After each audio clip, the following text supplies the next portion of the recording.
नूह में हुई हिंसा के बाद एक्शन पर पूरे फंसे हुजूर। आयोग ने सामने रख दी रिपोर्ट। हिंसा करने वाले नूह मेवात के थे ही नहीं। जब नूह मेवात के लोगों ने की ही नहीं थी हिंसा, तो घटना के फौरन बाद क्यों, कैसे तोड़ दिए गए मुसलमानों के घर, क्यों चला बुलडोजर? क्या फर्जी आरोप लगाकर फर्जी तरीके से गिरा दिए गए मुसलमानों के घर? कौन है मासूमों का अपराधी? किसके इशारे पर हुई कार्रवाई?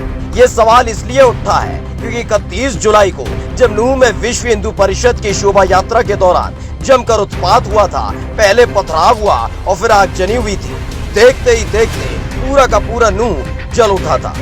एक एक तस्वीर भी निकलकर सामने आई थी कि कैसे भगवा गमछा ओढ़े लोग हाथ में हथियार लिए घूम रहे हैं। लेकिन जब कमल छापों की सरकार ने कार्रवाई का बिगुल बजाया तो एक एक मुसलमान को गिरफ्तार किया जा रहा था।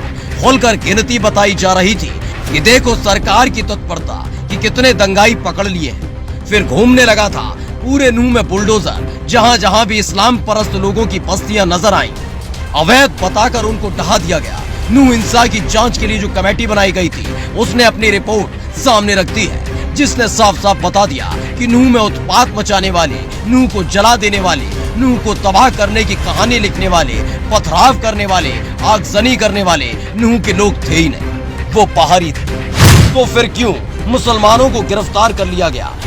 क्यों मुसलमानों के घर, दुकानों पर चला दिए बुलडोजर?